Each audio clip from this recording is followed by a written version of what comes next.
Gold trusted gold buyers మీరు తాకట్టు పెట్టిన బంగారాన్ని విడిపించి ఈ రోజు ఉన్న మార్కెట్ ధరకు కొనబడను.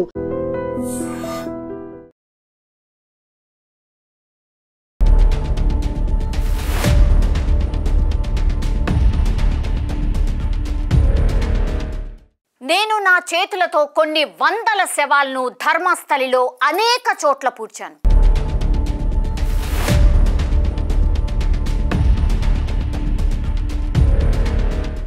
అందులో అండర్వేర్ లేని మహిళలు, బడికి వెళ్లే అమ్మాయిల శవాలు కూడా ఉన్నాయి. ప్రాణభయంతో ఆ పని చేశాను. నిజం చెప్పాలని బయటకొచ్చాను. అవి ఎక్కడున్నాయో మీకు చూపిస్తాను. ఎవరు చేశారో చెప్తాను. మీరు నా మాటలు నమ్ముతారో లేదో. నేను ఒక శవాన్ని పూడ్చిన చోట తవ్వి ఆ ఎముకల ఫోటోలు మీ ముందు పెడుతున్నాను. ఒకవేళ నన్ను ఎవరైనా చంపేస్తే ఆ నిజం నాతో ఆగకూడదు కాబట్టి కారకుల పేర్లను నేను సీల్డ్ కవర్లో సుప్రీంకోర్టు న్యాయవాదికి ఇస్తున్నాను. కావాలంటే నాపై నిజ నిర్ధారణ పరీక్షలు కూడా చేసుకోండి. నేను చెప్పింది తప్పైతే ఏ చర్యకైనా నేను సిద్ధం. కానీ దయచేసి దీనిపై చర్యలు తీసుకోండి. భారతదేశాన్ని ఉలిక్కి పడేలా చేసినటువంటి ఫిర్యాదు ఇది. జూలై 3న కర్ణాటకలోని మ్యాంగ్లూరులో దగ్గరలోని దక్షిణ కన్నడ జిల్లా పరిధిలోని ధర్మస్థల పోలీస్ స్టేషన్లో ఒక గుర్తు తెలియని వ్యక్తి ఇచ్చిన ఫిర్యాదులోని మాటలివి. తాను ధర్మస్థలిలో పారిశుద్ధ్య కార్మికుడిగా పనిచేశానని చెప్పుకుంటూనే ఇప్పుడు కర్ణాటక వారు భీమా అని పిలుచుకుంటున్నారు ఆ వ్యక్తిని.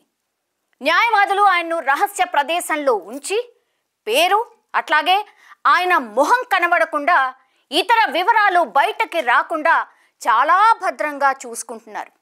దానిపై కర్ణాటక ప్రభుత్వం విచారణ కోసం ఒక సిట్ని కూడా ఏర్పాటు చేసింది. సిట్ అంటే స్పెషల్ ఇన్వెస్టిగేషన్ టీమ్.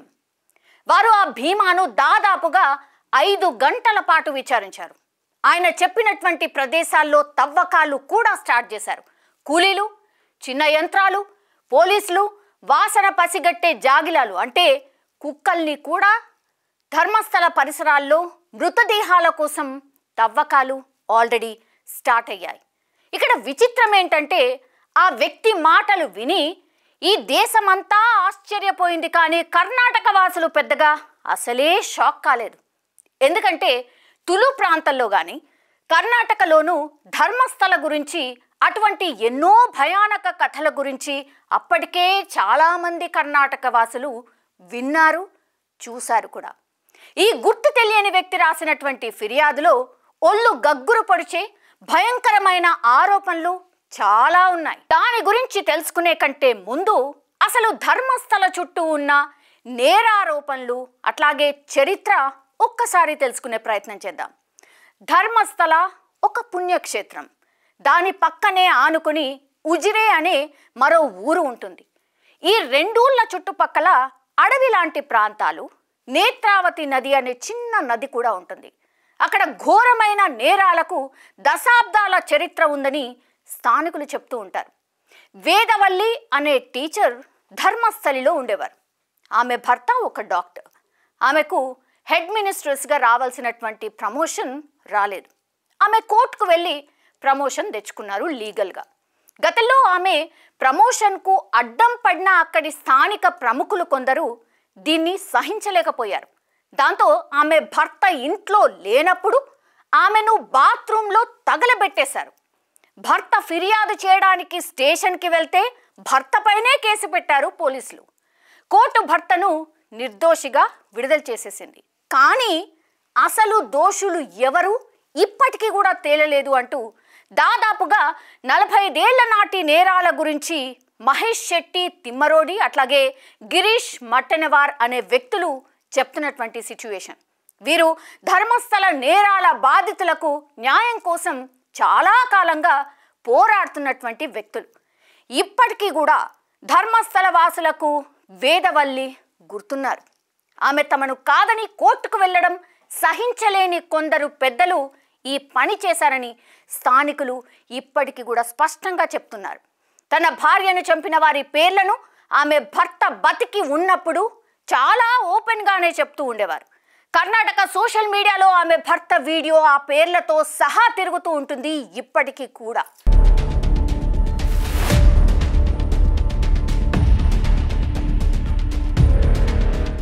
పద్మలత అనే ఇంకో మహిళ గురించి ఇప్పుడు మనం చెప్పుకుందాం. పద్మలత అనే 17 ఏళ్ల మలయాళీ అమ్మాయి ఇంటర్ PUC చదువుతోంది. ఆమె తండ్రి కమ్యూనిస్టు పార్టీ తరఫున ధర్మస్థల పంచాయతీ ఎన్నికల్లో పోటీ చేయాలని అనుకున్నారు. సరిగ్గా ఆ రోజుల్లోనే, అంటే ఇది 1986 డిసెంబర్లో కాలేజ్కి వెళ్ళినటువంటి ఆ అమ్మాయి ఇంటికి రాలేదు. పోలీసులు లోతుగా విచారణ కూడా చేశారు. 56 రోజుల తర్వాత నేత్రావతి నది ఒడ్డున శవం దొరికింది. బట్టలు లేవు, శరీరం ఎముకల గూడ్లా పూర్తిగా మారిపోయింది. ఆందోళనలు జరిగాయి, అయినా కేసులో ఎలాంటి పురోగతి లేదు. అసలైన దోషులు తేలలేదని ఆమె కుటుంబం ఇప్పటికీ ఆరోపిస్తోంది. సాధారణంగా అయితే ఆ కుటుంబంలో ఎవరైనా చనిపోతే దహనం చేస్తారు, కానీ ఆమెను పూడ్చిపెట్టారు తండ్రి. ఒకవేళ భవిష్యత్తులో పోలీసులు ఆమె మరణంపై విచారణ చేస్తే సాక్ష్యం ఉండాలని అలా చేశారు. తర్వాత ఆయన కూడా చనిపోయారు. ఇది జరిగి దాదాపు 4 దశాబ్దాలు, అంటే 38 సంవత్సరాలు అవుతోంది. ఇప్పటికీ ఆ సమాధిని ఎవరూ తవ్వలేదు, కేసు తెరవలేదు, న్యాయం జరగనూ లేదు. పద్మలత గురించి ధర్మస్థల పక్కనే ఉన్నటువంటి ఉజిరే గ్రామాల్లో చాలా మంది ఈ కథ అంతా అక్షరం పొల్లుపోకుండా ఇప్పటికీ కూడా చెప్తూ ఉంటారు.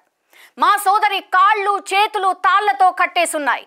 కేసు దర్యాప్తుకు అవసరమవుతుందని శవాన్ని మా నాన్న ఖననం చేశారు. నా చెల్లి నోట్లో ముందు దంతాలు లేవని మృతదేహాన్ని చూసిన నా అత్త కూడా చెప్పింది. విచారణ కోసం పోరాటం చేసిన మా నాన్నను చంపే ప్రయత్నం కూడా చేశారు. చుట్టాలను మా ఇంటికి రానిచ్చేవారు కాదు. సో ఎన్నికల్లో నిలబడ్డంతో పాటు ఒక ఎస్టీ కుటుంబాన్ని పరిహారం లేకుండా వెళ్ళగొడితే దానిపై నిరసన తెలిపినందుకు మా నాన్నపై ఇక్కడి పెద్దలకు కోపం వచ్చింది. వారే ఇలా చేయించారు, పోలీసులు సరిగ్గా దర్యాప్తు చేస్తే ఇప్పటికైనా నిజం బయటపడుతుంది అంటూ పద్మలతకి సంబంధించిన సోదరి చంద్రావతి చెప్తున్నటువంటి పరిస్థితి.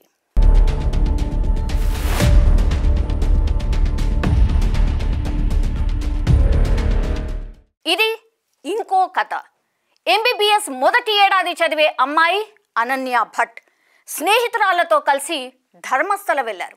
ఆ తర్వాత అకస్మాత్తుగా కనిపించకుండా పోయారు. తల్లి సుజాత భట్ ధర్మస్థల వచ్చి కూతురి కోసం వెతకడం స్టార్ట్ చేసింది. తన కూతురు గురించి వాకప్ చేస్తుంటే స్థానికుల సమాధానం విని ఆమె చాలా ఆశ్చర్యపోయారు. ఇక్కడ వెతకండి, ఇక్కడ ఇదంతా మామూలే అనేవారు. బెత్తనగుడి పోలీసులు అసలు ఫిర్యాదే తీసుకోలేదని సుజాత భట్ ప్రధాన ఆరోపణ. నీ కూతురు ఎవరితోనో వెళ్ళిపోయి ఉంటుందని పోలీసులు చెప్తున్నారు. తర్వాత నేరుగా ఆ ఊరిలోని పెద్ద మనిషి దగ్గరికి వెళ్ళాను. మాకు ఇదే పనా, నువ్వే చూసుకో అన్నారు. నేను అక్కడే గుడి బయట కూర్చున్నాను. ఆ రోజు సాయంత్రం 7 గంటలకు 3 మనుషులు నా దగ్గరికి వచ్చి మీ అమ్మాయిని చూపిస్తాం అని నన్ను తీసుకువెళ్ళి కళ్ళకు గంతలు కట్టి ఒక చోట కుర్చీలో కట్టేశారు. ఎవరో వచ్చి ఇక్కడి నుంచి వెళ్ళిపోకపోతే ప్రాణాలకు ప్రమాదం అంటూ కూడా హెచ్చరించారు. నేను నా కూతురు గురించి అడగగానే వెనక నుంచి నా తలపై బలంగా కొట్టారు. ఆ తర్వాత ఏం జరిగిందో నాకు అసలు గుర్తు కూడా లేదు. నేను 3 నెలల తర్వాత బెంగళూరులోని ఆసుపత్రిలో కళ్ళు తెరిచాను. ఆసుపత్రికి ఎవరు తీసుకొచ్చారో, బిల్లు ఎవరు కట్టారో కూడా నాకు తెలియదు. డిశ్చార్జ్ చేశాక మ్యాంగ్లూరులోని సొంతింటికి వెళ్తే లోపలంతా కాలిపోయి ఉంది. మా దుస్తులు కానీ, అమ్మాయి దుస్తులు కానీ, నా రికార్డ్స్ కానీ, మా అమ్మాయి రికార్డులు కానీ పూర్తిగా తగలబడిపోయాయి. ఏం చేయాలో అర్థం కాలేదు.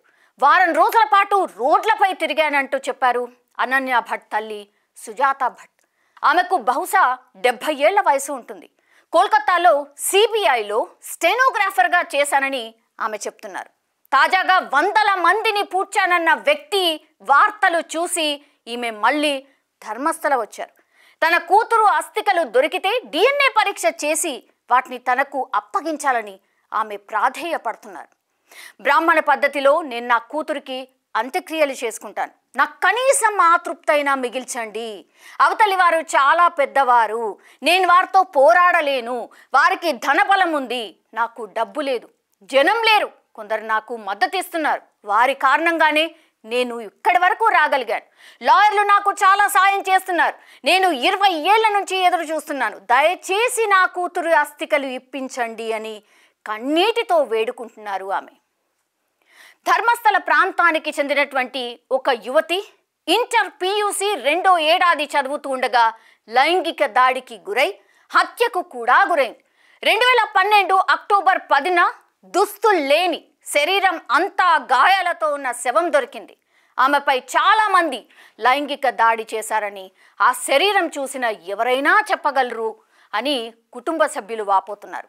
ఆమె కేసు విచారణలో చాలా నిర్లక్ష్యం ఉందని కుటుంబ సభ్యులు గాని, స్థానికులు గాని ఆరోపిస్తున్నారు. సంతోష్ రావే నిందితుడని పోలీసులు చెప్పారు. 9 ఏళ్లు జైల్లో ఉన్న తర్వాత 2023లో ఆయన నిర్దోషి అని కోర్టు వదిలేసింది. అసలు ఆ సంతోష్ రావుకి ఈ నేరానికి అసలు సంబంధమే లేదని స్థానికులు కానీ, ఆమె కుటుంబ సభ్యులు కానీ చెప్తున్నటువంటి మాట. కానీ అసలు నిందితుడు ఇప్పటికీ దొరకలేదు. ఈ కేసు మొత్తం కర్ణాటకను కదిలించడమే కాదు, ధర్మస్థల నేరాల చరిత్రలో కీలకంగా నిలిచింది. ఆ 17 ఏళ్ల అమ్మాయి తాత వివరంగా మాట్లాడుతూ, ఇది ఇవాల్టి విషయం కాదు, వాళ్ళు పోలీసుల గురించి పట్టించుకోకుండా హత్య చేసిన వారిని రోడ్డు పక్కనే పాతేశారు. నాకు పక్కాగా తెలుసు, ఆ శవాలు పూడ్చిన వారు ఒకరు కాదు, చాలా మంది ఉన్నారు. వారు నాతోనే స్వయంగా ఇవాళ ఒక హత్యకు గురైన ఓ వ్యక్తి శవాన్ని పూడ్చామంటూ కూడా చెప్పారు. వారంలో 2-3 ఘటనలు జరిగేవి, ఎన్నో లెక్కలు చెప్పలేరు. అప్పట్లో టాయిలెట్లు లేక అడవిలోకి వెళ్ళేవాళ్ళం. అప్పుడు అడవి పందులు శవాలను పూడ్చిన చోట తవ్వేవి, ఎముకల గూళ్ళు బయటపడేవి. పంచాయతీ వారు శవాలు పూడ్చారంటూ కొత్తగా ఒక వాదన తెస్తూ ఉన్నారు కొందరు. ఇప్పుడు పంచాయతీ గురించి మాట్లాడేవారు అసలు అప్పుడు పుట్టనే లేదు. మేము అతన్ని దేవుళ్ళ చూసేవాళ్ళం, దూర ప్రాంతం నుంచి దర్శనానికి వచ్చిన ఎందరికో అన్యాయం జరుగుతుంది అంటూ వాళ్ళ తాత చెప్పుకున్నటువంటి పరిస్థితి. నా మనవరాలి గురించే కాదు, అసలు ఏ అమ్మాయికి అలా జరగకూడదు. నా మనవరాలి గురించి అడిగినందుకు నా దుకాణాలు లాక్కున్నారు. దేవుణ్ణి, అమ్మవారినే నేరుగా అడిగాను న్యాయం కావాలని. దేవుడు, అమ్మవారు న్యాయం చేస్తారని ఇప్పటికీ కూడా ఆశిస్తున్నారు.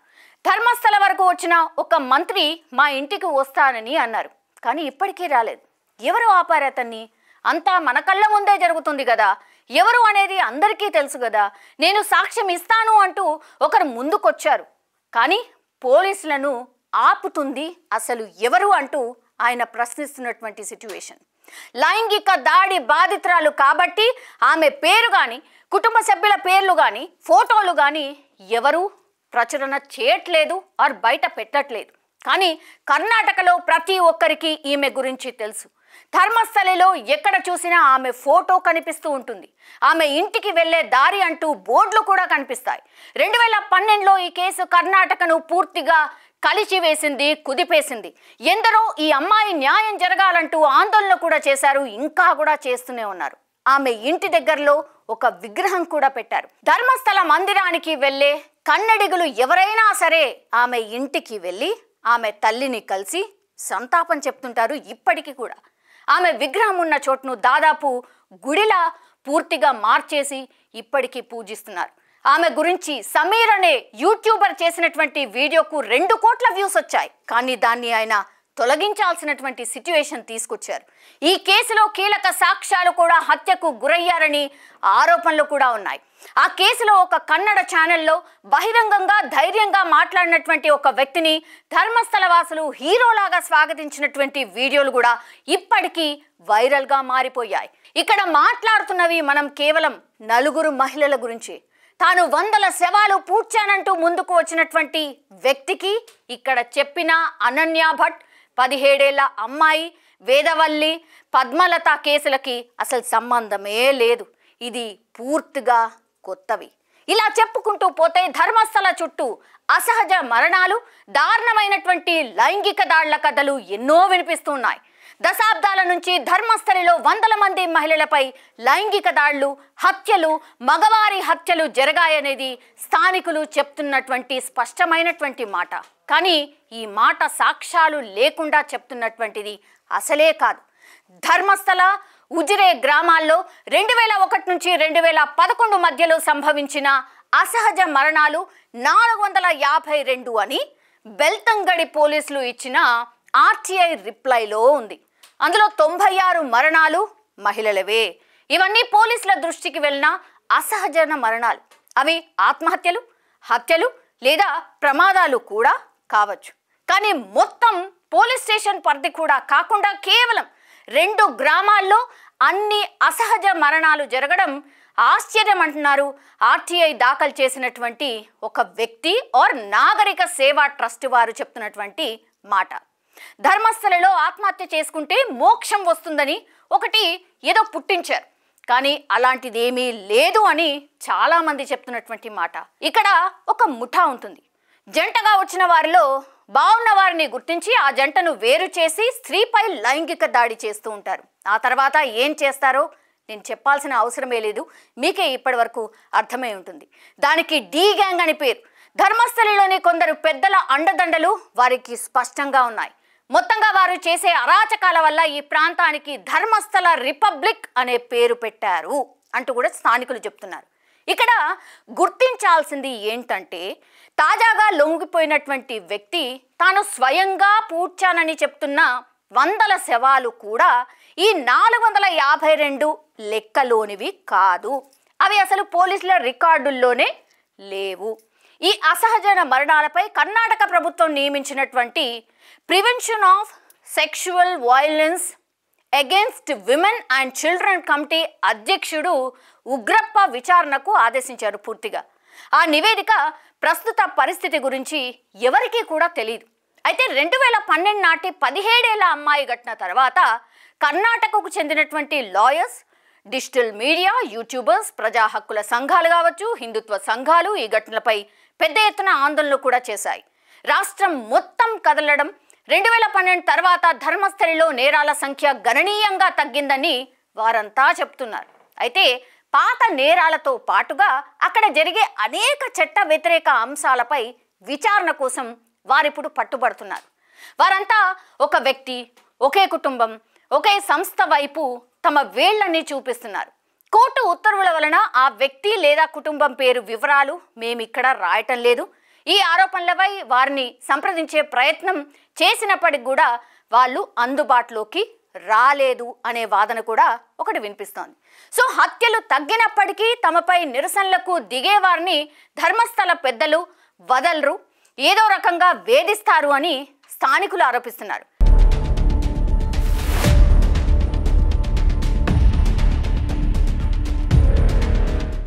ఇటీవలే రోడ్డు ప్రమాదానికి గురైనటువంటి తనుష్ శెట్టి అనే విద్యార్థి సంఘ నాయకుడు కూడా ఈ తరహా ఆరోపణలే చేస్తున్నారు.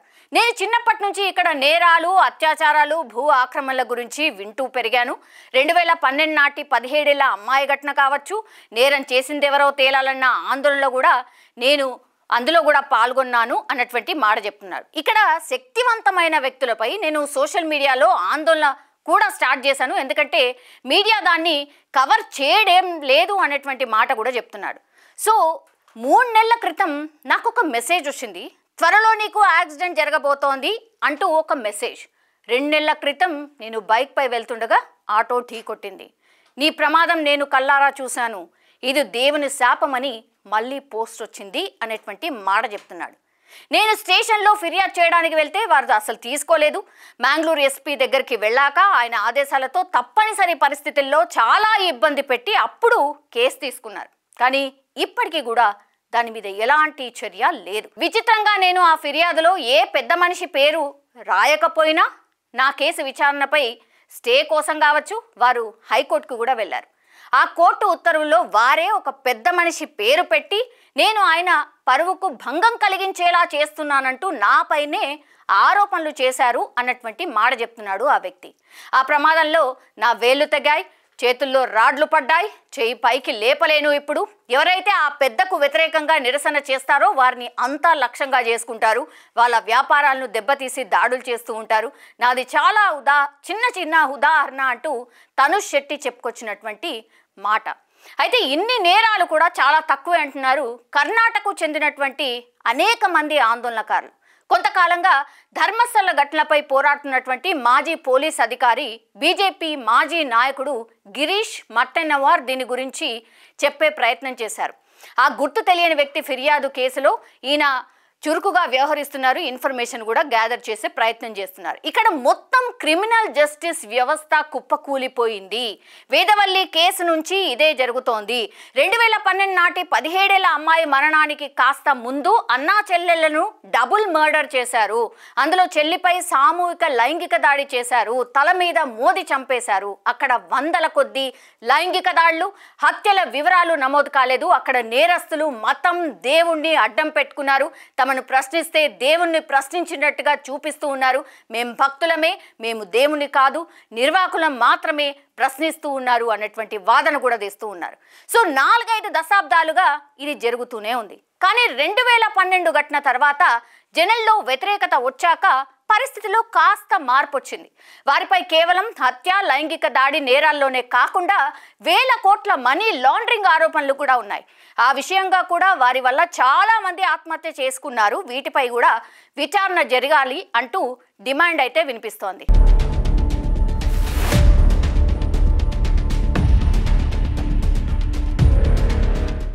దాదాపు 13 ఏళ్లుగా ధర్మస్థల నేరాలపై పోరాడుతున్నారు మహేష్ శెట్టి తిమ్మరోడి. ఈయన రాష్ట్రీయ హిందూ జాగరణ్ వ్యవస్థాపకులు. వ్యక్తి చెప్పినటువంటి దానికంటే ఎక్కువ శవాలే అక్కడ దొరుకుతాయని ఆయన స్పష్టంగా చెప్తున్నారు. ధర్మస్థల దగ్గరలో చాలా ఎక్కువ లైంగిక దాడులు, హత్యలు జరిగాయి. వాటి వెనుక చాలా మంది పెద్దలు, శక్తివంతులు ఉన్నారు. 2012 నాటి కేసులే నేను కొట్లాడుతున్నాను, ఇవన్నీ ఎవరు చేస్తున్నారు, ఇక్కడ అసలు చట్టమే లేదు అన్నటువంటి మాట చెప్తున్నారు. ఇక్కడ సమస్యలు ఉన్నప్పటికి కూడా నాయకులు వచ్చి ప్రసాదాలు తీసుకువెళ్ళిపోతారు, సమస్యలపై మాట్లాడరు.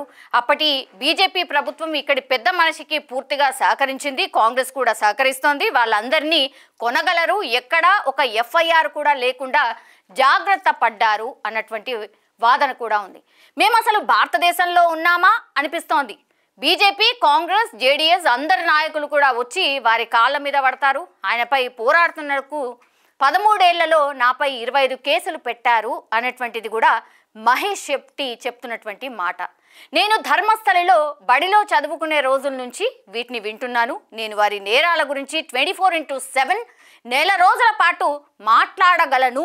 నా చిన్నతనం గురించి, ధర్మస్థలిలో చనిపోయిన, లైంగిక దాడి గురైనటువంటి వారి సంఖ్య లెక్కలేనంత ఉంది అన్నటువంటి మాట కూడా చెప్తున్నారు. మొత్తం కర్ణాటకలో జరిగిన వాటికంటే ఈ ఊరిలో జరిగినటువంటి సంఖ్యే ఎక్కువ. ఈ మధ్య పోలీసుల ముందు లొంగిపోయినటువంటి వ్యక్తి చెప్పిన దానికంటే కూడా చాలా ఎక్కువగా ఉంటాయి. అడవిలో కుళ్ళిపోయినవి, నేత్రావతి నదిలో కొట్టుకుపోయినవి, అడవి జంతువులు తినేసినవి, వీటికి అసలు మీ దగ్గర లెక్కుందా అంటే ఎక్కడ కూడా ఆన్సర్ లేదు. ఎవరైనా భక్తితో ధర్మస్థల వెళ్ళి ఎవరినైనా దర్శించుకోవచ్చు, అది వ్యక్తిగతం. దానికి పార్టీతో అసలు ఎలాంటి సంబంధం ఉండదు. కాంగ్రెస్ పార్టీ బాధ్యతగా సిట్ అయితే వేసింది. ఇక్కడ నేరం చేస్తే చేసిన వారు ఎంత పెద్దవారైనా వారిని పట్టుకునే బాధ్యత, బాధితులకు న్యాయం చేసే బాధ్యత ఇప్పుడు కాంగ్రెస్ పార్టీదే. ఇక్కడ ఎవరైనా వ్యతిరేకంగా ధర్మస్థలం వెళ్ళి ఎవరి కాళ్ళైనా పట్టుకున్నారా అన్నది మనకు సంబంధం లేదు. అక్కడ నిజాలు చెప్పే వారిని కాపాడడం కూడా కాంగ్రెస్ బాధ్యతే అంటూ చాలా మంది మాట్లాడుతున్నటువంటి పరిస్థితి అయితే కనిపిస్తోంది. దీనిపై సిట్ విచారణ జరుగుతోంది. ముందు విచారణ పూర్తయి నివేదిక బయటికి రానివ్వండి అంటూ చాలా మంది కూడా మాట్లాడుతున్నటువంటి సిచ్యువేషన్. మేమెవరికి మద్దతు ఇవ్వడం లేదు, నేరం రుజువైతే శిక్ష వేయండి, ధర్మస్థలిలో ఎవరికి మా పార్టీతో సంబంధం లేదు, సిట్ విచారణకు ఎదురు పడం అన్నటువంటి మాట చాలా మంది పార్టీకి సంబంధించిన ప్రతినిధులు కూడా చెప్తున్నటువంటి పరిస్థితి. బెంగళూరులో హత్యకు గురైనటువంటి జర్నలిస్ట్ గౌరీ లంకేష్కు చెందినటువంటి లంకేష్ పత్రిక చాలా ఏళ్ల క్రితం ధర్మస్థల గురించి కథనాలు కూడా రాసింది. ఎందరో నిజాయితీ పరులైనటువంటి విలేకరులను వారు చంపేశారు. శంకర్ భట్ ప్రెస్ ఆఫీస్ తగలబెట్టేశారు. ఈ ధర్మస్థల మాఫియాపై గౌరీ లంకేష్ పత్రిక దీపావళి ప్రత్యేక సంచికలో ఒక ప్రత్యేక కథనం కూడా రాసింది. ఆ వెంటనే ఆ రిపోర్టర్ని చంపేశారు. పద్మలత కేసు గురించి వచ్చినటువంటి పత్రికలు పంచే పేపర్ బాయ్ని కూడా చంపేశారు. ఇది నిజం.